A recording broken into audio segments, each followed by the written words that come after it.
Hello, everybody. My name is Roy Nemer of Wrestleview.com, and welcome to the SmackDown Post Show number 27.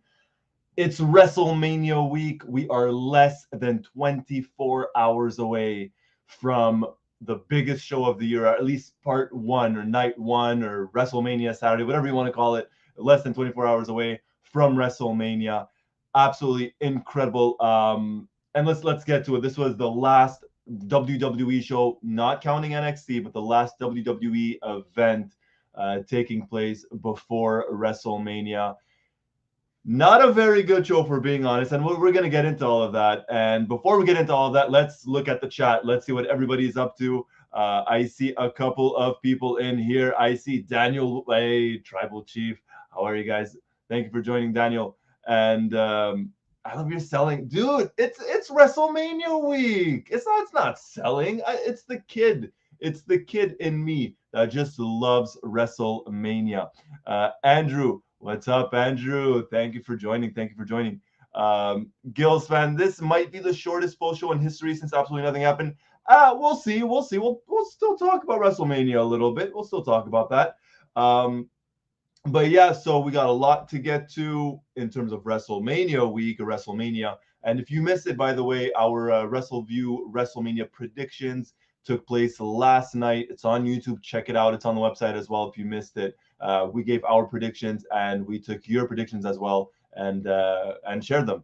So yeah, there you go. I mean, Andrew, been the most excited for Mania in a long while. It's been a while. To be fair, I was kind of up for it last year. I was definitely up for it last year, actually, just because it was the first show post-pandemic with fans. The year before that, COVID, right? Like 2 weeks right before. So very interesting.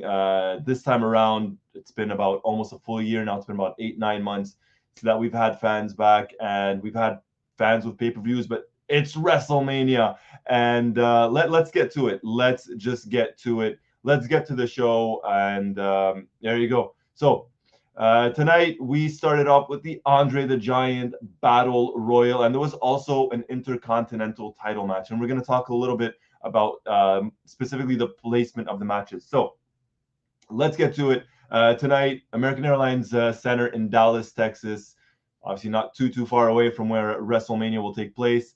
And this was won by Madcap Moss. So if we just take a look very quickly, the ending, Dolph Ziggler eliminated Ciampa, Madcap Moss eliminates Ziggler and Rude, and the final two are Madcap Moss and Finn Balor. And I'll tell you what, Finn Balor did not get the push this time around. It was Madcap Moss who won the Andre the Giant Memorial Battle Royal. And I think it was Andrew. Andrew mentioned it in the chat, I think right before we went on air, and sent it to me on Twitter. I think the last 5 Andre the Giant Memorial Battle Royal winners are no longer with the company. I don't know if that's kind of like a foreshadow in terms of what's going to happen to Madcap Moss. Hopefully not. You don't want to see anyone. You don't want to see that happen to anyone. And Andrew, there you go, right on cue. Andrew, thank you very much for that. So 5 of the 8 winners no longer work for WWE anymore. That says a lot about the Battle Royal. I outside of Braun Strowman, I was not able to name a single Andre the Giant Memorial Battle Royal winner except for Strowman. And then at the end of the show, Happy Corbin mentioned that he had won it. Completely forgot about it. And Andrew Cesaro was the longest one that was employed. Says a lot in terms of the Battle Royal, but anyways, so Madcap Moss gets the win. They're pushing him. They're pushing him. I know we talk a lot about Austin Theory on Raw and a little bit on this post show as well about him getting a push, and we're going to talk about him in just a little bit. But Madcap Moss slowly getting a push here, and you could tell that there's something brewing between himself and Baron Corbin, or Happy Corbin, because they were arguing in the middle of that Battle Royal. Andrew had to look up all the winners. Yeah. That tells you, like, the Battle Royal at first was supposed to be at WrestleMania, like all those years ago was at WrestleMania, but the WrestleMania pre-show, and now it's not even on WrestleMania. It's on the SmackDown before WrestleMania, and not too great. So we got Mike Tedesco, our Wrestleview.com Raw recapper, says Madcap Moss winning the Andre Battle Royal isn't what the winners think it is. I guess it's not. I guess your prize is not necessarily just the trophy. It's bye from the company. All kidding aside, though, hopefully that nothing bad happens to Madcap Moss. Daniel, ain't gonna lie, Rick O'Shea can be pushed to an upper mid card. Well, we'll see what gives with that. We'll see what gives with that. So that was the opening match at or on SmackDown, the last show before WrestleMania. And by the way, if you're watching us live, if you're watching us on repeat, hit that like button, hit that subscribe button, hit that notifications button. We got a lot of content coming up in the next 48 hours. A lot of stuff on the YouTube channel. We have our Wrestleview WrestleMania Night 1 post show, WrestleMania Night 2 post show, Raw post show. Then we got SmackDown post show in a week's time. So we got 3, 4, 5 full days of content coming up. If you missed it, as I mentioned earlier, we had our WrestleMania predictions last night. That's on YouTube. Check it out. SmackDown post show tonight, WrestleMania Night 1, WrestleMania Night 2, Raw post show. A lot of stuff. And Gil's fan, there you go. Yeah, I mean, the Women's Battle Royal was canceled. I forgot that even existed. I truly forgot that even existed. And this might be the reason why. Definitely not enough women on the roster to have it. So that was the opening. Madcap Moss, unexpectedly, I think, got the win. I was watching this live, and number one, I had no idea who the competitors were in the match. And then when I saw Madcap Moss, I just thought, okay, so he won it. Did not think he would get the win, but he did. And we'll see if that eventually leads to anything, an Intercontinental title match perhaps, or if he gets drafted to Raw, United States. Who knows? Who knows? But let's get to it. So let's continue here. And then, all right, Madcap then tells a piss poor joke afterwards. And then we get the Intercontinental Championship triple threat match, Ricochet versus Angel Garza and Humberto Carrillo. So this match was kind of interesting in the sense of what was going to happen between Los Lotarios. You know, was one going to turn on the other? Were they just going to double team Ricochet into oblivion and then one turns on the other? Because you knew something was going to happen there. And this was probably the better match on the show, the best match on the show. So eventually, what happened was you had Los Lotarios who were just double teaming Ricochet for most of the match. And then Garza tried to get the pin on Carrillo. Carrillo tried to get the pin on Garza. One of them tried to pin Ricochet. The other got angry. And Ricochet kind of took advantage of that. And Ricochet got the win. So I don't know if they're going to, hit that reset button after WrestleMania, which they tend to do often. After WrestleMania, what's going to happen with the tag teams? Are they going to split Los Lotarios up? Similar in the sense of, are they going to split Happy Corbin and Madcap Moss? It looks like that's going to be the case for both tag teams. So Ricochet gets the win. The Intercontinental title, not only is it not on WrestleMania, so the Intercontinental title could not make WrestleMania Night 1, could not make WrestleMania Night 2. The Intercontinental title couldn't even, take Omos versus Bobby Lashley, which was just announced on Raw about 4 or 5 days ago now. Couldn't even make that. Instead, it gets SmackDown, and not only does it get SmackDown, does not get the opening match on SmackDown, doesn't get top of the hour SmackDown, doesn't get the main event on SmackDown. It's literally just, hey, you had a massive battle royal. Let's follow it up with an Intercontinental title match. I don't know who was in charge of booking, like what agent was in charge of booking the order of the matches tonight, but this tells you a lot of the Intercontinental title and how very, very little they value it. Now, let's get to the comments. Let's see what everyone here thinks. Enough of me just constantly just talking. Let's see what everyone here thinks. And so Andrew, so they did mention Kevin Owens and Steve Austin will close out night 1. So we spoke about that on the predictions show last night. Check it out. And thank you for that, Andrew. Daniel, that was a pretty decent triple threat. It was very good. And I just don't understand why this was not placed maybe higher up on SmackDown. It makes no sense. This easily could have ended the show as opposed to what we got as the main event, and we're going to get to that, and we're going to dissect that in just a little bit. Andrew, two titles that have really dropped, the Intercontinental and the United States title, neither on Mania. I'm not too surprised about the United States title, historically speaking, the way it's been treated in the WWE. I think the only time we ever took it really seriously was probably John Cena. I know JBL held it, all those years ago, but I think it was John Cena that kind of, the US Open challenge and everything. Aside from that, I'm not too surprised because it's not a WWE or it's not a Vince McMahon creation. It's WCW. But the Intercontinental title, I mean, this is a massive title in the company's history, and they're treating it as if it's second rate, treating it as if it's nothing, treating it. Anyways, I was going to make an AEW comment. I'm not going to go there. So Gilsvan says, I did not watch it. Let me guess, one of them went for a pin and the other couldn't believe it. That happened during the match. That happened right before the first commercial break on that match. Yes, you guessed it, Gilsvan. That wasn't the ending. The ending was Ricochet hitting the 460. I believe that's what it's called, the 460, followed by the recoil. So he got the win off of that. Andrew, is it bad that I just wanted to see who the girl was? It was Tarios had on Kiss Cam.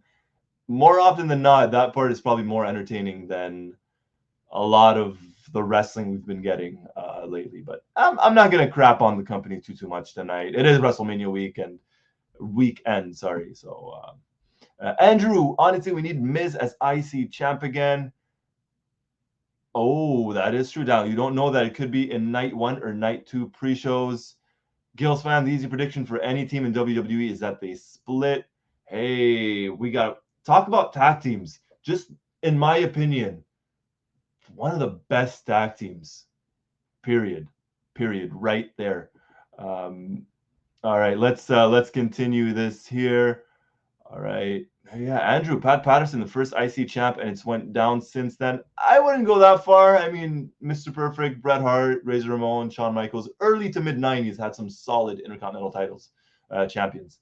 All right. So that was the opening 2 matches of SmackDown, and let's continue. After that, we got, I don't even know why this match was even on the card, but Sasha Banks and Naomi against Carmella and Queen Zelina. Okay, so for whatever reason, this was on the show, and I'll be very honest, this did not make me want to watch their match at WrestleMania. If anything, this made me want to avoid their match at WrestleMania. None of this made any sense. We come back from commercial break, and we have all 4 tag teams that are participating at WrestleMania. They're all in the ring, so that just creates confusion for no reason. And then we get Sasha Banks and Naomi up against the women's champions, which makes no sense, because why would you have that? And then we get Naomi and Sasha Banks winning, which makes even, I'll say it makes less sense. And the match was not good. The ending just, none of this was good. None of this was good. Absolutely. And I don't know why. I don't get it. I truly don't understand that. And like I said, this made me not really want to watch the women's tag title match. Why? Am I the only one? Please let me know in the chat, guys.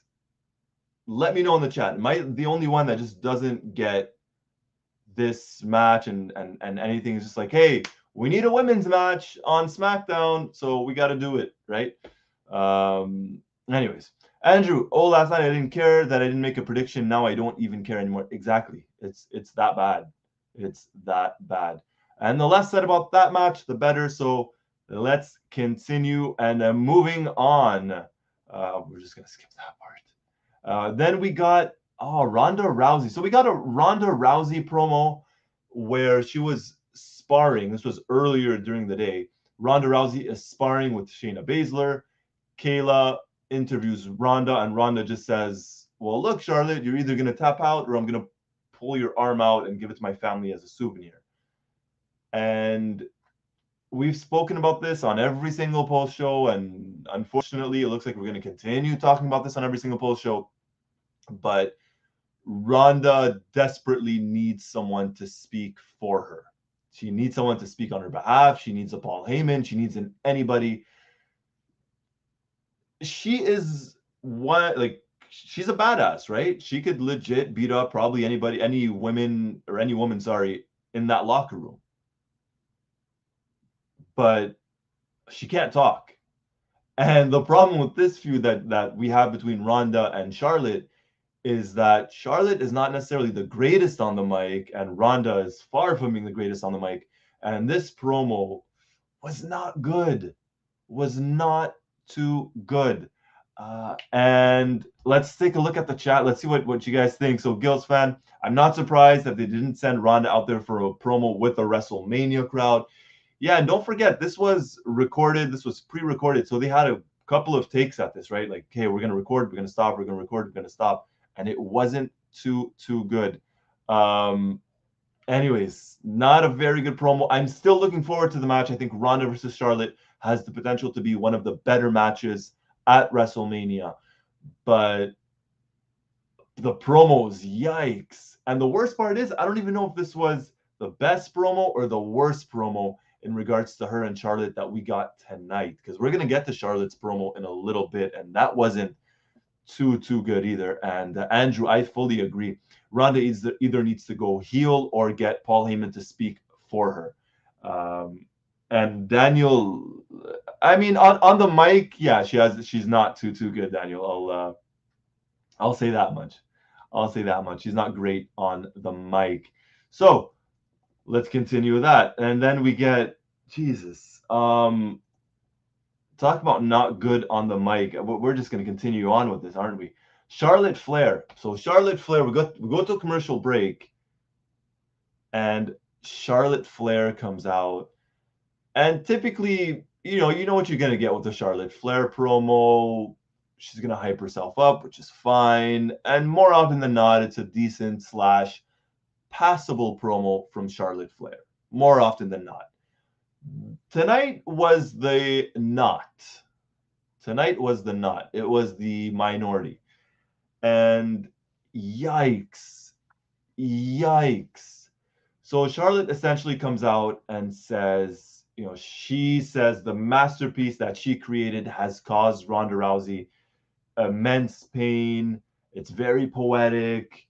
She says Ronda's very angry, and she's angry because no matter what submission she's gonna try on her, it doesn't matter. Charlotte's still gonna destroy Ronda.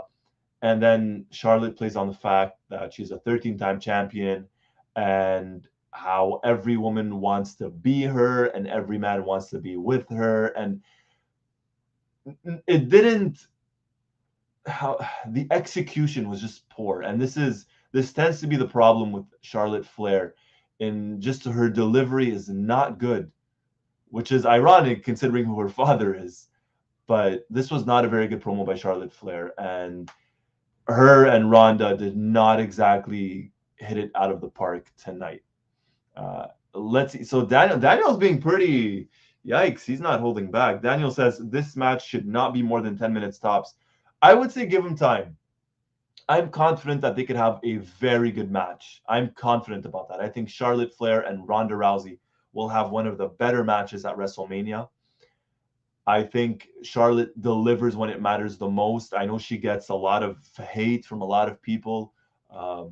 And if you're listening to me for the first time talk, you might think I'm one of those people. But generally speaking, I think Charlotte is an incredible athlete, one of the best that they have in the women's division by far. I think her and Bianca Belair are probably head and shoulders above most of the women talent that they have there. And she delivers. She really tends to deliver often, especially at WrestleManias.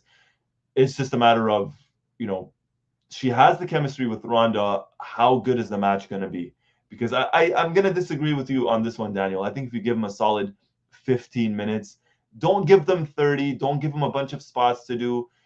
Give them a solid 15 minutes. I think they'll do well. That's just my opinion. Just my opinion.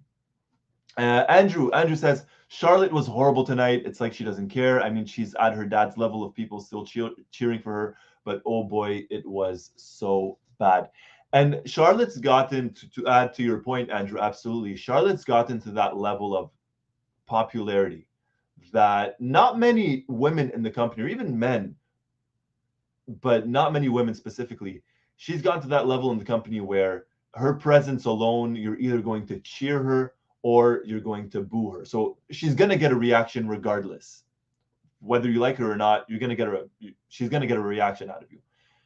But that is a double-edged sword, because you mentioned, Andrew, that it looks like she doesn't care. Tonight, I'll be very honest, I don't know.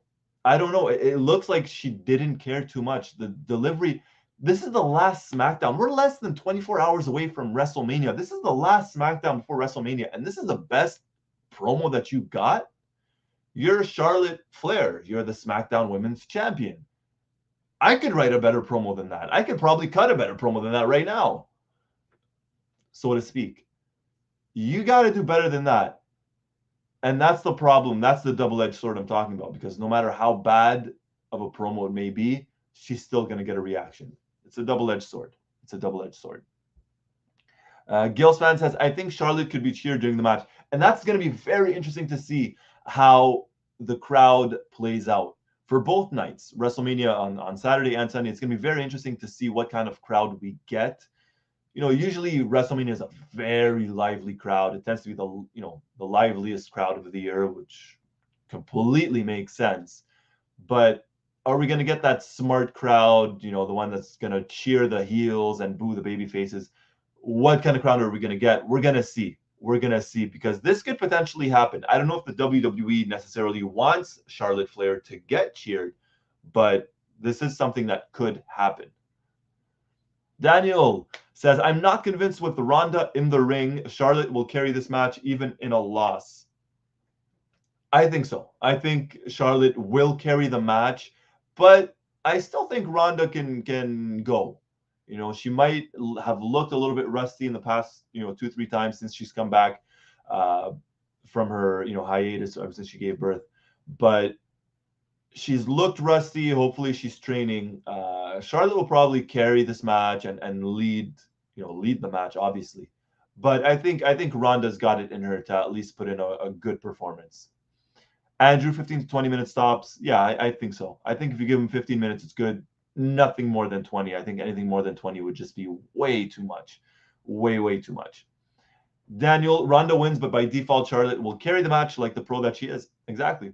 Andrew says, I wonder if Charlotte still wants to be in the WWE. I think to a certain degree she does. And I know automatically people will automatically think of, AEW and Andrade. I don't even think it's that, to be honest. Charlotte's mentioned this a couple of times, and about the fact that, essentially she got into wrestling because of her late brother, and it was his dream and this and that. Now, I'm not saying she doesn't care about the company, doesn't care about the profession or anything like that. But, I don't think she's the type that would jump from WWE to AEW because Andrade is there. I don't think that's the case. I think Charlotte is in a comfort zone. She's making, from what's being reported, over $1 million or at least $1 million a year. So she has one of the high-end contracts in the company.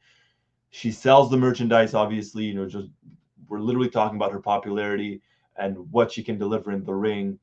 So I don't know if it's complacency. I don't know if it's just her not caring, but I think it's getting to that dangerous level with Charlotte. And not to go completely off topic, but Randy Orton was on the Pat McAfee show, I think it was yesterday or 2 days ago, and I ended up watching it. It's about a 30-minute interview. Go out of your way and watch it. Not now, we're live, but watch it later on. And he said at one point during his run in the company, he was phoning it in. He said it would be a house show, it would be a live event, and I would just phone it in, just do enough to show that I care, but not exactly, which is a very dangerous game to play. That was literally Randy Orton's words. It's a dangerous game to play. And I think Charlotte is at that level where if she doesn't have that headline match, that WrestleMania match, or that Royal Rumble match, I don't think we're going to get 100% of Charlotte. And I don't know if that's on Charlotte or if that's on the booking or something else, or maybe all of the above. I don't know. But I think we're getting to that point with Charlotte. Gil's fan, Charlotte knows she's just there to put over Ronda, so maybe that's why she doesn't care. It could be, I would like to think Charlotte's a bit more professional than that. I think it's the bigger picture. I don't think it's just the fact that it's Ronda. I don't think it's necessarily that. I just think, like I said, it's the bigger picture. It's the I'm Charlotte Flair. I could get a reaction regardless of what I do or do not do. So why should I necessarily put in the effort? Again, I'm not saying that's on Charlotte. That could be the booking. Because if you look historically in the past year or 2 years, Charlotte Flair, yes, she's been booked as a champion and everything, but the storylines she's been in and everything, not great. And that's not on her. That's on the booking, and that's on the women's talent, right? There's only so many times in the past 2 or 3 years that you could get Charlotte versus Becky or Charlotte versus Asuka, for example. That's on booking. That is on booking. All right, let's continue on with this. All right, so I was thinking Charlotte might want to go act at some point. I don't know about that. I don't know how good her acting skills are, to be honest. It could be a possibility. Who knows? Could be a possibility. All right, let's continue on here. And so, I tweeted this. I said, not the best promo by Charlotte Flair. She's had some good promos leading up to this match, but this was not one of them.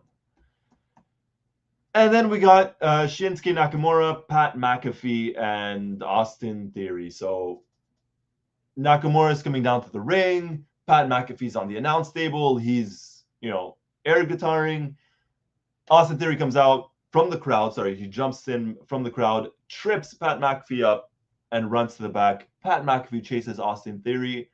Theory goes into Vince McMahon's locker room or office. And McAfee's livid, he's pissed off, he's angry, and he tries to storm into the office. Out comes Vince, tells him, what are you doing? Go back, go do your job before I canceled your WrestleMania match. And long story, this leads to a 6-man tag team match because Finn Balor eventually comes out and attacks Austin Theory. So we get Shinsuke Nakamura, Rick Boogs, and Finn Balor up against the Usos and Austin Theory. And this was, we didn't get too many matches on the show. This was one of the better matches on the show. Not necessarily a great match, but not a horrible match either. And this entire match was built around Austin Theory and Pat McAfee.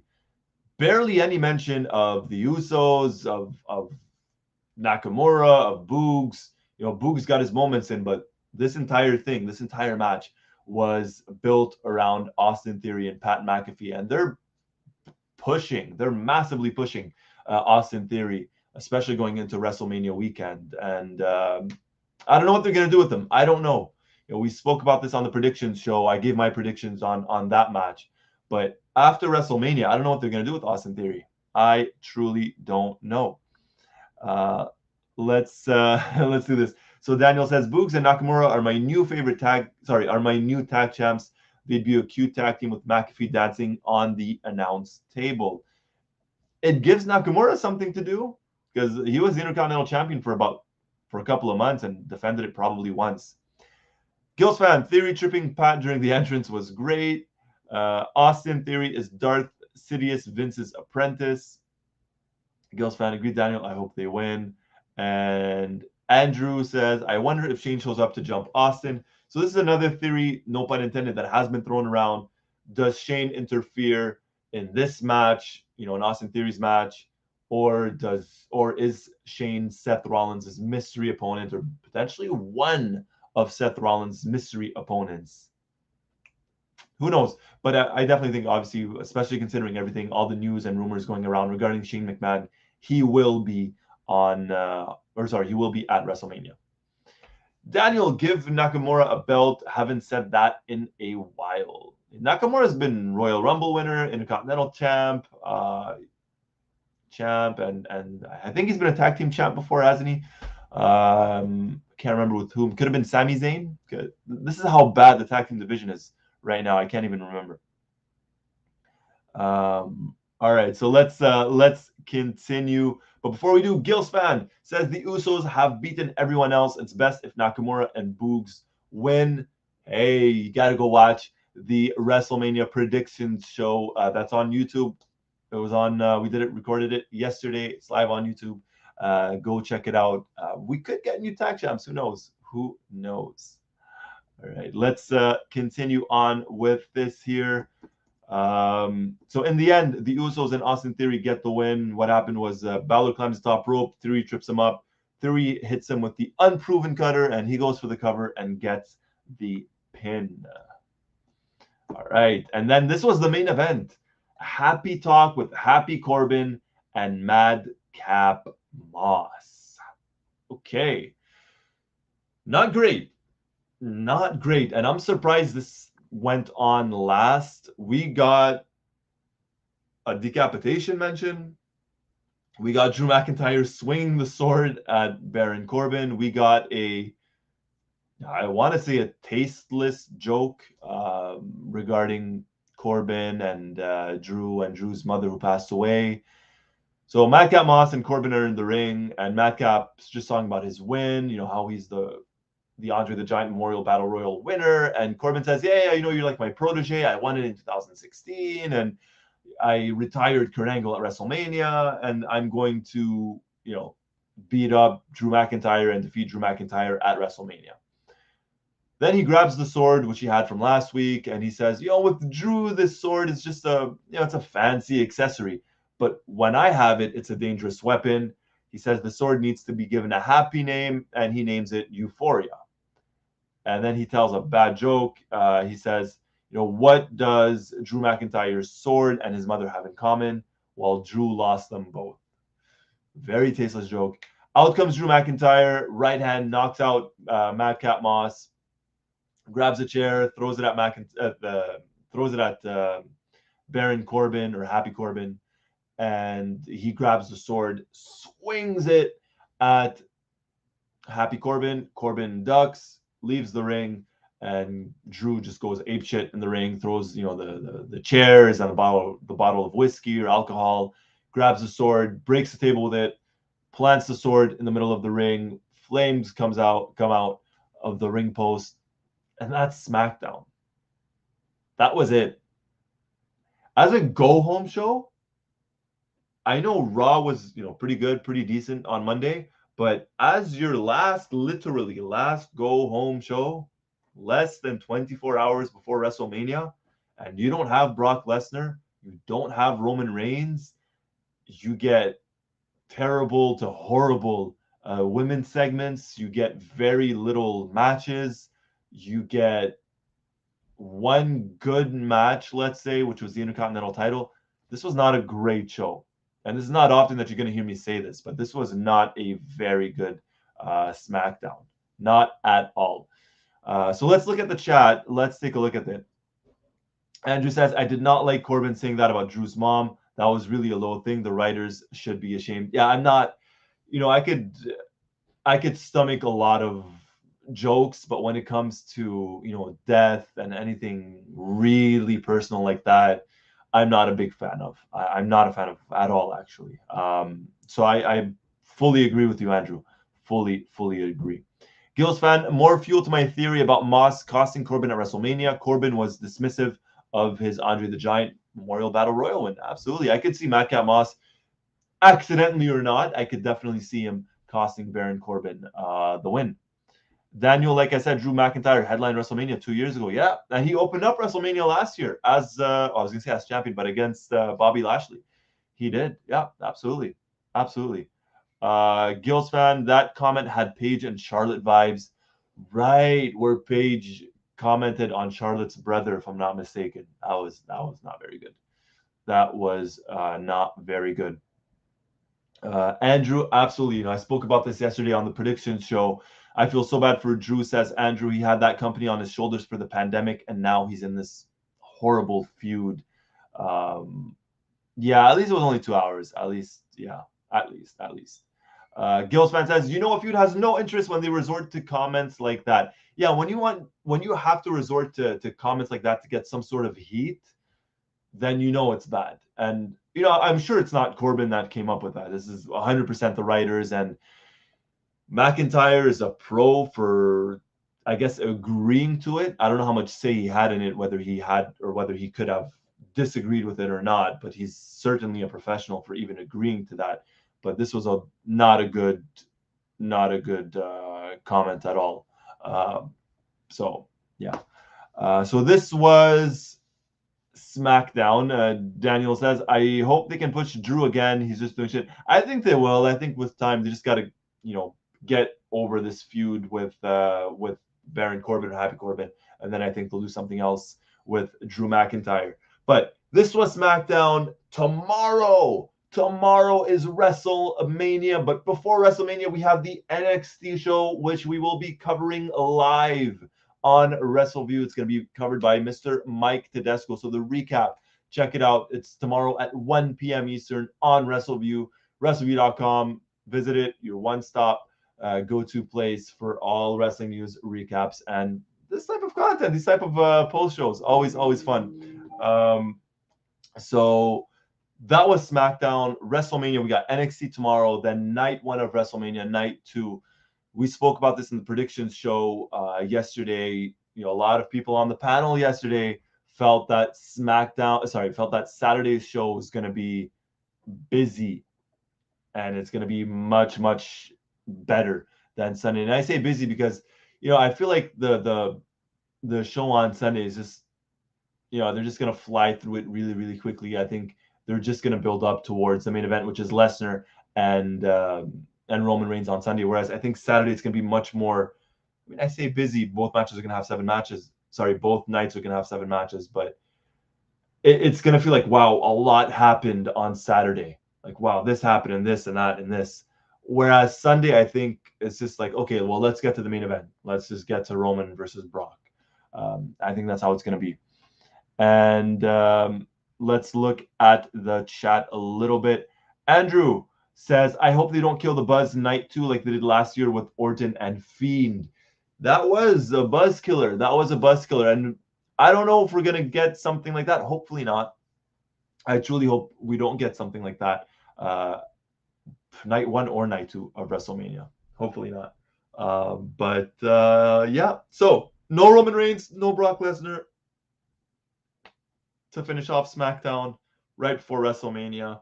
What are you going to do? They built up both nights immensely tonight. It was like before every commercial break and after every commercial break, it was just WrestleMania promos and this and that, which makes sense. But still, this could have been a better show. So let me know what you think. What did you think of SmackDown? Do you give it a thumbs up or do you give it a thumbs down? Let me know. We don't do thumbs in the middle. It's really down or up. And I don't know what to pick for this one. I'm going to go for thumbs up, probably because it's WrestleMania weekend. Probably because of that. Probably the only reason I'm going to give this one a thumbs up. Andrew says, felt like tonight they wanted to get to the Hall of Fame. Yes. It could be that as well. Let's just say we want to avoid any injuries. We're not going to give away too many big matches. We're going to have a lot of promos. I still think it could have been a big show.